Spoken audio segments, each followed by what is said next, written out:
السلام علیکم ورحمۃ اللہ وبرکاتہ۔ نئے سال کی خوشی منانے والوں اس بیان کو ضرور سنیں۔ بیان فرما رہے ہیں قاری حنیف ملتانی رحمۃ اللہ علیہ، اللہ تعالیٰ ان کی مغفرت فرمائے۔ چلیے دوستو، ہم آپ کو بیان کی طرف لے جاتے ہیں۔ آج ہزاروں لاکھوں عورتوں کی روحیں ہم سے پکار پکار کر کے پوچھتی ہیں، اور تم لوگ اور دھوکے بازوں اور فریب کرنے والوں، یہ جشن کیسا، یہ رقص و سرود کیسا، یہ میلہ ٹھیلا کیسا، یہ چراغاں کیسی، یہ ناچ گانا کیسا، یہ ڈول ڈھپڑا کیسا، کس چیز پر تم آمادہ ہو، کس چیز پہ ناز کرتے ہو؟ ہم نے تو سنا تھا تم سب کچھ قرآن کے لیے کر رہے ہو، مگر تم نے قرآن کریم کو تو مردوں کے لیے اٹھا کے رکھ دیا۔ لاکھوں مرنے والوں کی روحیں، لاکھوں شہیدوں کی روحیں آج تم سے پوچھتی ہیں، ہزاروں ماں بہنوں کی روحیں آج تم سے پوچھتی ہیں، ہزاروں معصوم بچوں کی جن کو نیزوں کی نیزے کی نوک پہ لٹکا کر پٹک پٹک کے زمین میں مار دیا گیا۔ مشرقی پنجاب میں 2.5-3 لاکھ سے زیادہ مسجدیں جن میں قرآن پڑھا جایا کرتا تھا، آج جا کے دیکھو گدھے پیشاب کر رہے ہیں، خنزیر بندھے کھڑے ہیں، گوبر پاتھی پک رہے ہیں، چاروں طرف سے بے ادبی ہو رہی ہے۔ وہ کئی لاکھ مسجدوں کے مینارے تم سے آج کے دن پوچھتے ہیں، اور مسلمانوں یہ تم نے کیا کیا؟ دریائے جمنا کا پانی تم سے سوال کرتا ہے، اور مجھ سے وضو کرنے والے مجاہدین کبھی یوں نہیں کیا کرتے جیسا کہ تم نے اپنی روش کو بنا رکھا ہے۔ اور پھر ویسے بھی ایک گھر میں میت پڑی ہو اور دوسرے گھر میں شادی ہو اور وہ باجا بجائیں تو علاقے کے لوگ یوں کہیں گے یہ بڑے سنگ دل ہیں، یہ بڑے پتھر دل ہیں، یہ بڑے احمق لوگ ہیں، برابر میں موت ہے، برابر میں قضیہ ہے، برابر میں فوتگی ہے، اور یہ ناچ رہے ہیں۔ تمہیں کیا معلوم فلسطین کے مسلمان کے ساتھ کیا بن گئی؟ تم آج میلے ٹھیلے کا چکر بناتے پھرتے ہو، جاؤ فلسطینیوں کے پیاس سے مرنے والے بچوں سے جا کے پوچھو، اسرائیلی یہودی بدماش کسی طرح سے بھی پیچھے ہٹنے کو تیار نہیں۔ عرصہ گزر گیا، پانی بند کر رکھا ہے، بجلی بند کر رکھی ہے، پریشان ہے مسلمان، خدا کا نام لینے والے لوگ پریشان ہیں۔ فلسطین میں مسلمان کٹ گیا، افغانستان میں مسلمان ذبح ہو رہے ہیں، ایران عراق میں مسلمان کٹ رہے ہیں، ذبح ہو رہے ہیں، سری لنکا جیسا ملک بدھ مذہب رہنے والے لوگ جو کیڑی کو مارنا بھی برا جانتے ہیں مگر مسلمان کو کاٹ رہے ہیں۔ چاروں طرف مسلمان ذبح ہو رہا ہے، چاروں طرف مسلمان کٹ رہا ہے، چاروں طرف مسلمان مرد عورت کٹ رہے ہیں، ذبح ہو رہی ہیں، اور ہم بیچ میں کھڑے ہو کر کے ناچیں گے۔ کھیل تماشا اس قوم کا مزاج نہ بناؤ، تماشا دیکھنے والوں تماشا خود نہ بن جانا۔ امام الانبیاء محبوب کبریا حضرت محمد مصطفیٰ صلی اللہ تعالی علیہ وسلم نے ارشاد فرمایا، او لوگو، جب کوئی قوم کھیل تماشے میں پھنس جاتی ہے، جب کوئی قوم گانا بجانا اپنی زندگی کا محور بنا لیتی ہے، پھر اس قوم کو زمین پہ بسنے کا حق نہیں رہتا، وہ قوم زمین میں دس جانی چاہیے۔ ایک مر رہا ہے اور ایک رنگریلیاں منا رہا ہے۔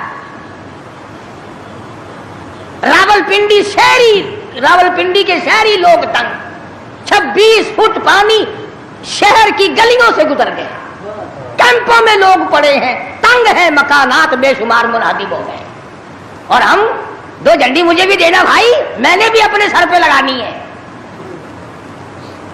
جھنڈی تو لگانی ہے، کبھی بارڈر پہ جا کے تو للکار کسی کو۔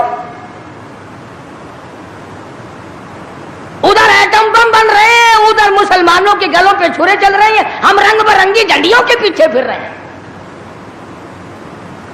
سال میں 4 موقع بنا دیے قوم کو کھلانے کے، تماشا دکھانے کے، کہ تم اسی دھندے میں لگے رہو۔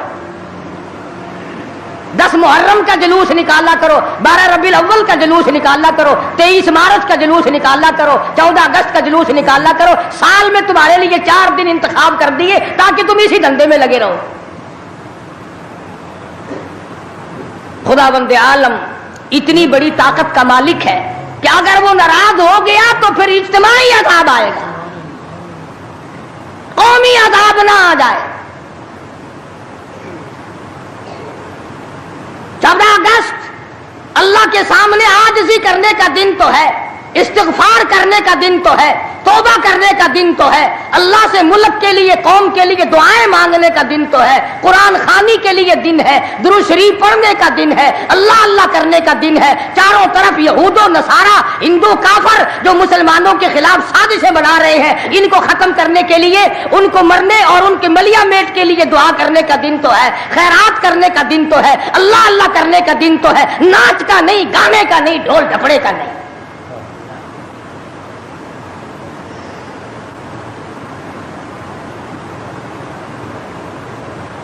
ترقی اس کا نام نہیں کہ فلاں جگہ اونٹوں کی دوڑ ہو گئی، فلاں جگہ گھوڑوں کی دوڑ ہو گئی، فلاں جگہ لوگوں کی دوڑ ہو گئی اور فلاں جگہ چھوکروں کی دوڑ ہو گئی. ترقی کے اور بڑے راستے کچھ کر کے دکھاؤ. اللہ پاک جل شانہ نے اعلان کر دیا، لوگوں قال ربکم ان یہلک عدوکم وَيَسْتَخْلِفَكُمْ فِي الْأَرْضِ فَيَنْظُرَ كَيْفَ تَعْمَلُونَ. اللہ پاک فرماتے ہیں تم یوں نہ سمجھا کرو کہ تم تخت پہ بیٹھ گئے تو مجھ سے چھپ گئے. شہنشاہ، ملک کے مالکوں، تخت و تاج کے مالکوں، یہ نہ سوچا کرو کہ یہاں بیٹھ کر اب خدا کی نظر ہم پہ نہیں پڑتی. فرمایا میری وہ ذات ہے لمن الملک اليوم، میں وہ ہوں پوچھوں گا کون ہے آج کے دن دم مارنے والا. اليوم تجزا کل نفس بما کسبت، کسی پر ظلم نہیں کیا جائے گا، کوئی بول نہیں سکے گا، جواب نہیں دے سکے گا. کیوں؟ دربار الہی ہوگا. کہتا وہ ایسی روب کی جا ہے کہ دربار الہی میں ہزاروں سر بلندوں کا عزیزوں سر جھکا ہوگا. بڑوں بڑوں کے سر جھک جاتے ہیں، اپنی مرضی سے نہ جھکے تو خدا جھکا دیتا ہے. فرمایا یہ تمام کا تمام نظام میری طرف سے چلتا ہے، تم عارضی ہو، تم جیسے پہلے کہیں آئے اور کہیں چلے گئے، تم بھی نہیں رہو گے. اللہ پاک نے فرمایا باقی رہے گی میری ذات. اس لیے ہوش کر کے ہر آدمی کو قدم اٹھانا چاہیے، تاجر کو بھی، پیر کو بھی، مولوی کو بھی، افسر کو بھی، تمام لوگوں کو ہوش کر کے قدم اٹھانا چاہیے. کوئی ایسی صورت نہ ہو جس سے خواہ ہم عذاب میں گرفتار ہو جائیں. حضرات صحابہ اکرام رضوان اللہ تعالی علیہ مجمعین انہی چیزوں سے ڈرا کرتے تھے. خود مدنی کریم صلی اللہ تعالی علیہ وسلم کا یہ حال ہے. راستے میں پڑی ہوئی ایک کھجور آپ نے اٹھا کر منہ میں ڈال لی. سیدہ فرماتی ہیں ہماری اماں ام المومنین رضی اللہ تعالیٰ عنہ کہ ساری رات حضور کو نیند نہ آئی. میں نے بار بار پوچھا کیا بات ہے، کوئی تکلیف ہے؟ فرمایا نہیں. پھر نیند کیوں نہیں آتی؟ فرمایا راستے میں کھجور پڑی تھی، میں نے اٹھا کر اس لیے منہ میں ڈال لی ضائع نہ ہو جائے. اب مجھے یہ بات تنگ کر رہی ہے، نہ معلوم کسی کا حق نہ ہو اور میرے حلق کے نیچے چلا گیا. قیامت میں اگر مطالبہ کیا تو میں کیا جواب دوں گا؟ سیدنا فاروق اعظم رضی اللہ تعالیٰ عنہ کا زمانہ آیا. آپ نے اہل مدینہ کو اکٹھا فرمایا اور فرمایا کہ تم جانتے ہو میں تجارت کرتا تھا اور آج تم نے مجھے ایک کام میں مشغول کر دیا خلافت کے، اب میرے گزر اوقات کی کیا صورت ہوگی؟ تو تمام صحابہ کرام نے، اہل مدینہ نے یہ فیصلہ کیا کہ متوسط درجے کا جو کھانا ایک عام آدمی کھا سکتا ہے اتنا وظیفہ مقرر ہو جائے. چنانچہ فاروق اعظم رضی اللہ تعالیٰ عنہ کا وظیفہ مقرر ہو گیا.